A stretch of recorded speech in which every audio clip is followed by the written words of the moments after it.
Stablecoins are rapidly gaining traction. Even if you look at rwa.xyz, you can see that the market capitalization of stablecoins has surpassed $235 billion, and the amount of transfers each month is increasing. With a monthly transfer volume of $2.57 trillion and monthly active addresses of well over 29 million, we have increased by more than 20.72% in just the last 30 days. More than 21% in the last 30 days.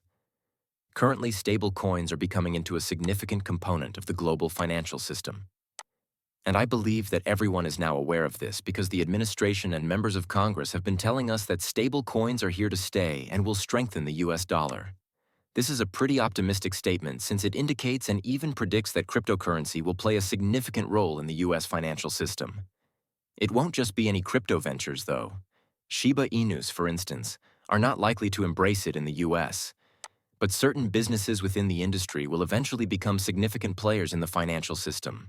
Since Ripple and businesses like Circle and Hedera have been in business for a while and have been collaborating with authorities, they have become a part of the US financial system. They have complied and been quite open.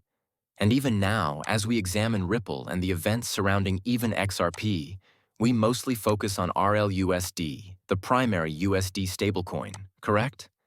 However, what about the other reliable coins that are currently being added to the XRP ledger? And RippleX's developer is speeding up all of this. Let's discuss it. First up, we have XSGD. The source of this is StraitsX, which also has a Euro stablecoin on the XRP ledger. However, as of May 19th, this is now active on the XRP ledger. It adds its stable, controlled SGD back to the blockchain that was created for real-time payments, as well as tokenization. And we can discover how XSGD facilitates the flow of wealth throughout Asia by looking at tokenized assets and payments. Listen, I've been discussing this for a while now.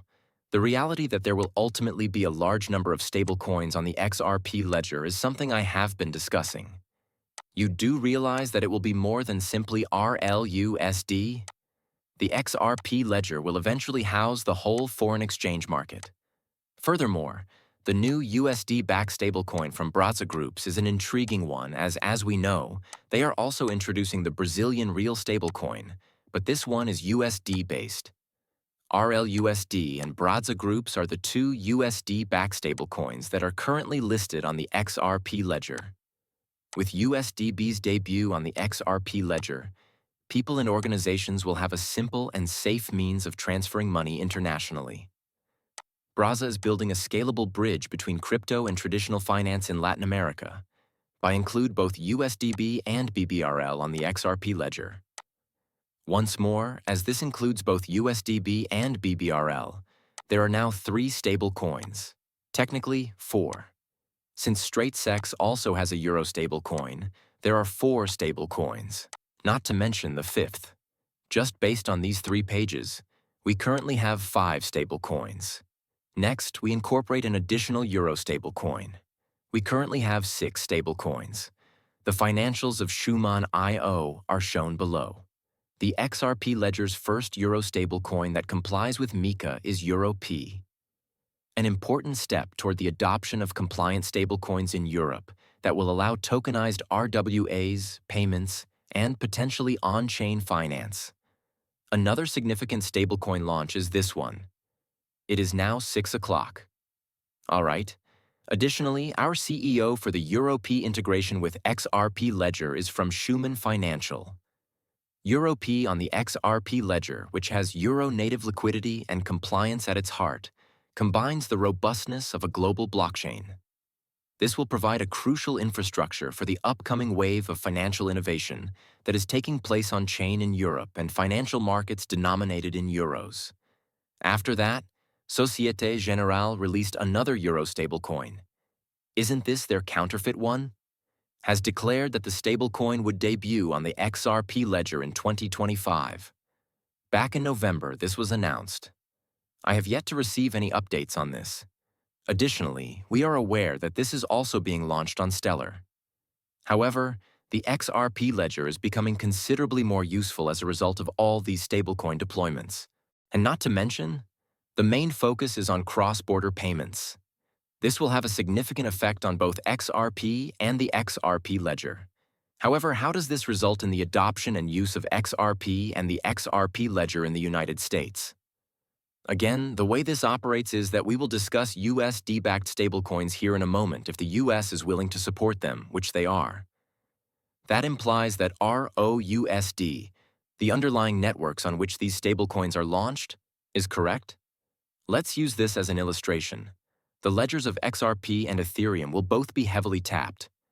The underlying gas tokens of these networks will experience greater adoption and volume, which will raise their value if RLUSD, for instance, is accepted and used in the US, which implies XRP and Ethereum itself.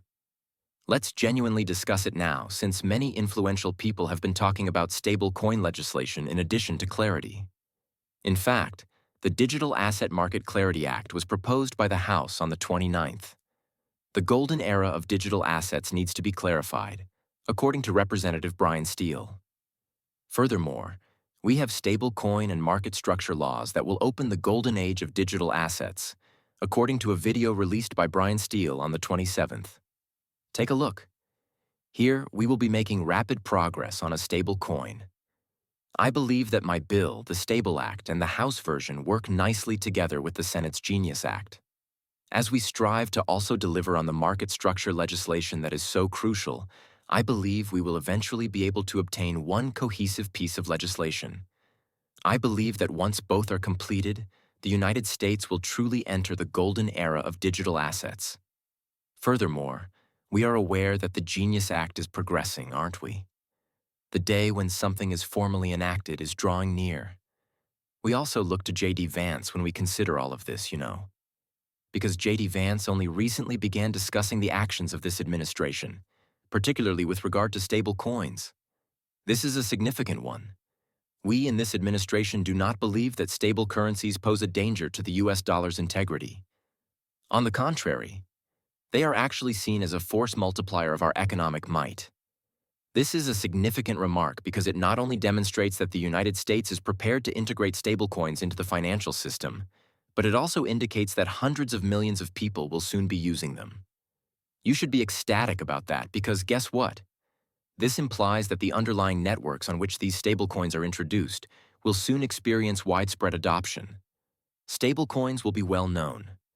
The networks on which they are deployed will be unknown to them, which implies that the XRP ledger and XRP may quickly achieve widespread adoption simply by virtue of, say, ROUSD being incorporated into the US system, which appears to be the case, particularly with the stablecoins that are denominated in USD.